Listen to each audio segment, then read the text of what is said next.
Hello traders, this is Anirudh here. तो आज Thursday 10th of April 2025। तो निफ्टी के जो अभी के रेंज है वो हमें कुछ एक अपसाइड मोमेंटम के बाद एक 7 अप्रैल के अगर हम लोग क्लोजिंग को देखें तो post that closing market is holding the upside momentum. अब ये मोमेंटम है, आप में से बहुत सारे ट्रेडर्स को लगेगा कि ये मार्केट ने अपने बॉटम प्रीवियस बॉटम को ब्रेक कर दिए हैं। ठीक है। अब इफ यू थिंक कि ये बॉटम को मार्केट ब्रेक कर दिए हैं, so market will slowly go down further. तो कहीं ना कहीं यहाँ पर आपके एनालिसिस में थोड़ी गलती है, क्योंकि अगर हम लोग यहाँ पर प्रॉपरली देखें तो ये जो डाउन साइड आए मार्केट में ऑन दिस पर्टिकुलर जोन, ये डाउन साइड सही है। मतलब एक बॉटम जो मार्केट ने बनाया वो सही है, 21,743.65। But what happened right now, ये जो बॉटम मार्केट में बना बॉटम बनने के बाद ये बॉटम के जो क्लोजिंग आए, ये प्रीवियस स्विंग बॉटम, यानी कि यहाँ पर 4 मार्च 2025 में मार्केट ने स्विंग बॉटम को बनाए थे। तो ये जो स्विंग बॉटम था मार्केट में, स्विंग बॉटम के ऊपर मार्केट ने क्लोजिंग हुई। So this is a sign, मतलब ये बुलिश साइन है। ये बुलिश साइन है फिलहाल। क्यों? क्योंकि जब भी मार्केट कोई एक पुराने बॉटम को ब्रेक करते हैं, ब्रेक करने के बाद इनिशियली अपने प्रीवियस रेंज के ऊपर क्लोज दे देते हैं। तो range means 21,964 is the range. तो ये रेंज के ऊपर अगर क्लोज देते हैं, तो अगर हमारे प्राइस एक्शन के फॉर्मूले पे अगर आप सही आई मीन अगर आप इसको सीखने की कोशिश करें, सो this is the price action formula. तो प्राइस एक्शन फॉर्मूला हमें ये बोलते हैं कि if the market going below on the downward cycle, but somehow अगर हम लोग यहाँ पर ये देखते हैं, ये डाउनवर्ड साइकिल के बाद मार्केट ने दोबारा अपने प्रीवियस लो को ब्रेक किए और वहां से सीधा एक क्लोजिंग दे दिया अपने प्रीवियस बॉटम के ऊपर। लाइक इस पर्टिकुलर जगह पे अगर आप देखेंगे तो ये कहीं ना कहीं जाकर एक शार्प रिकवरी बोलते हैं। नाउ अंडरस्टैंड, ये जो शार्प रिकवरी है ये क्यों होते हैं? रिकवरी हो सकते हैं, reason number 1 is the macro stable. What is the macro? Macro is the numbers जो हमारे ओवरऑल फाइनेंशियल मार्केट को बाकी के दुनिया की मार्केट के साथ कंपैरेटिवली जोड़ते हैं, और हमारे इंडियन मैन्युफैक्चरिंग या फिर इंडियन बिजनेसेस के जो भी डेटा है उनको एक कंबाइंड नंबर्स पे फोकस करते हैं। That is called the macro in a short term. अब अगर मैक्रो के साथ अगर हम लोग देखें तो मैक्रोस आर स्टेबल। तो जब भी मार्केट इस तरीके के मूवमेंट करते हैं, इट शोज कि macros is stable. But what happen, अगर मार्केट इस पर्टिकुलर ऐसे रिकवरी के बाद एक doji kind of pattern create कर लेते हैं और रिकवरी को फॉलो अप नहीं कर पाते, यानी कि इस रिकवरी तो मार्केट ने बना, but on the next day what happened, the recovery did not follow up. Next day market में क्या बनते हैं? यहाँ पे मार्केट में क्या बना? Recovery did not follow up, यानी कि रिकवरी फॉलो अप नहीं हुआ। What is the reason? Reason को अगर आप देखें, सेम नॉर्मल अगर आप चीजों को ऑब्जर्व करते हैं, तो F I I by on sale data में आप जाएंगे तो क्या दिख रहे हैं आपको? ये कौन सा डेट है? यानी कि 7 अप्रैल। तो 7 अप्रैल की जो डेटा है, 7 अप्रैल पे मार्केट में कितने हुए, मतलब यहाँ पर आउटफ्लो हो गए। एफ आई आईज यानी कि बाहर के जो पैसे आते हैं देश में, तो वो अगर आउटफ्लो हो जाते हैं इन इन्वेस्टर पॉइंट ऑफ व्यू, तो यहाँ पर डायरेक्टली मार्केट में बहुत ज्यादा आउटफ्लो हो गया, यानी कि 9,500 करोड़ के यहाँ पर आउटफ्लो हमें देखने को मिले, जो प्रीवियस आउटफ्लो से ऑलमोस्ट 3 गुना था। तो बट ये आउटफ्लो होने के बावजूद अगर हमें मार्केट में दिख रहे हैं कि स्टेबिलिटीज आर देयर, तो आपको समझना होगा Indian macro is stable. But अगर मैक्रो स्टेबल होने से मार्केट में अपसाइड या फिर डाउनसाइड मोमेंट नहीं आते, बिकॉज मैक्रोस के जो फॉर्मूले हैं वो रातों रात चेंज हो सकते हैं। फॉर्मूले नहीं, फॉर्मूले मतलब कि मैक्रो के वजह से मार्केट में जो बुलिश या फिर बियरिश स्टैंसेस बनते हैं वो चेंज हो सकते हैं due to the uncertainty, due to the sentiment. तो अभी के मार्केट को अगर हम लोग देखें तो sentiments are not up to the mark. क्यों? क्योंकि the US tariff is still going on, the trade war is still going on. तो ये जब भी हमारे मार्केट में होते हैं, तो our market is react on the negative side. So definitely we are still in the negative side, but the question is on the day of 9th of April 2024 there is a 25 point BPS cut happen. यानी कि market में 0.25% से हमारे जो loans हैं loans वगैरह cheaper हो चुके हैं, तो definitely that is a good sign to attract the others businesses, यानी कि जो हमारे फंड इन्वेस्टमेंट्स है वो बढ़ने चाहिए as per the theory.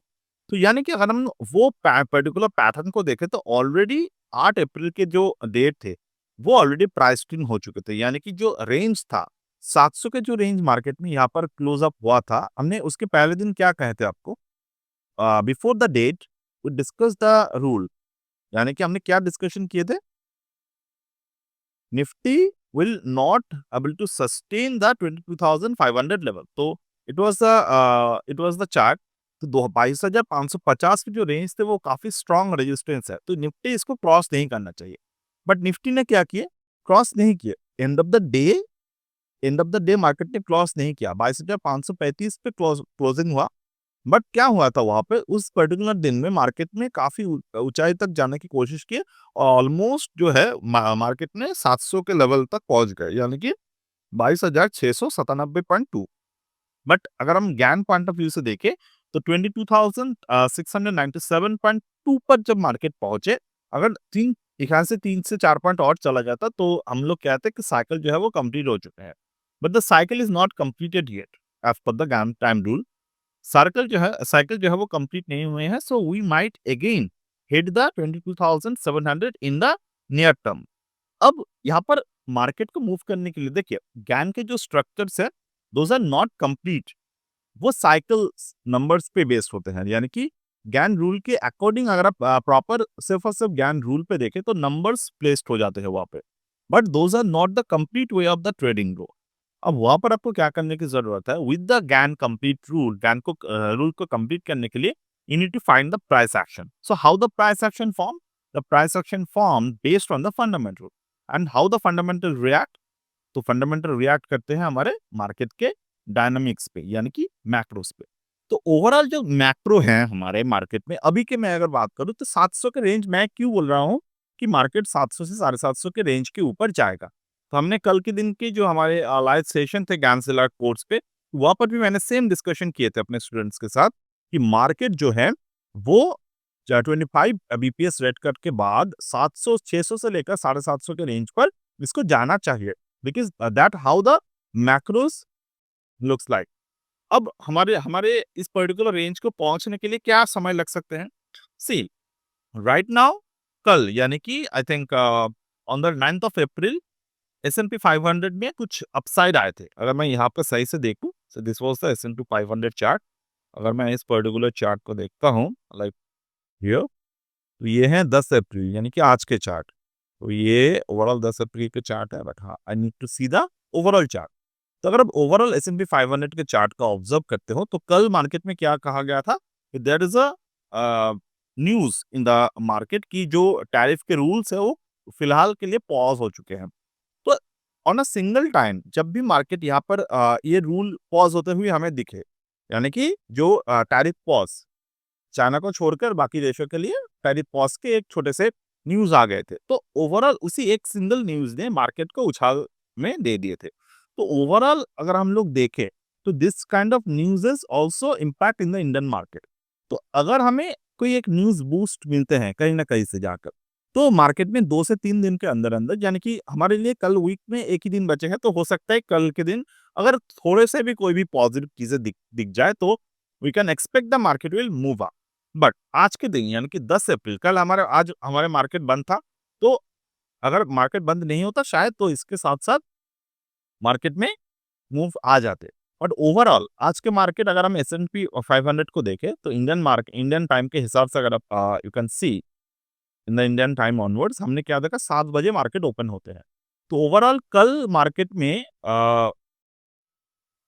Sorry this is the rule, this is the 9th April, this is the 10th अप्रैल। तो 10th अप्रैल के बाद यहाँ पे इस पर्टिकुलर जगह पे हमको शायद आज सुबह से, मतलब ये जब भी ये फॉलो अप आए 9 अप्रैल 9 अप्रैल 10 अप्रैल यहाँ पर this is the 10th of April. तो 10th ऑफ अप्रैल ये जो फॉलोअप आए, तो पोस्ट फॉलोअप का अगर हम लोग देखते हैं यहाँ पे, तो पोस्ट फॉलोअप पे शायद आज के दिन मार्केट उस लेवल तक पहुंच जाते, बट वो नहीं हुआ।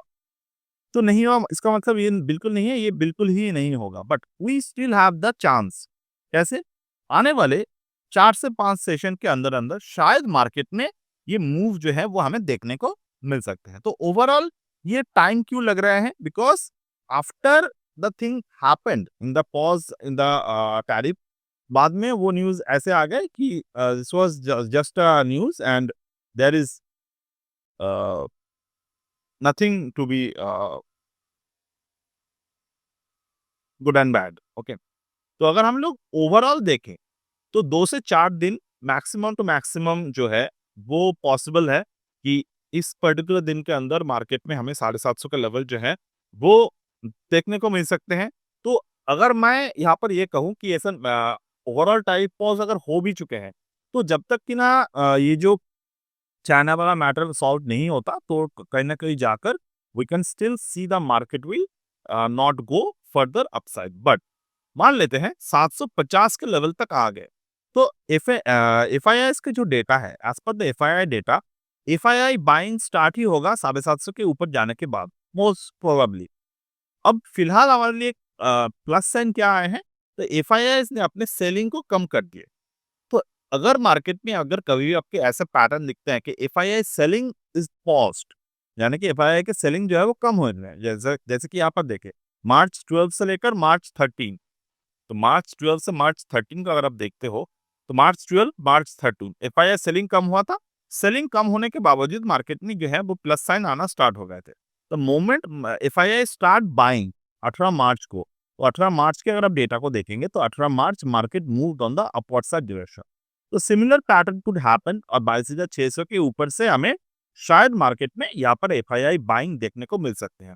तो 1-2 दिन के अंदर-अंदर थोड़े बहुत बाइंग आने चाहिए एफआईआई के द्वारा, तभी जाकर हमारा ये जो पैटर्न है वो कंप्लीट होगा।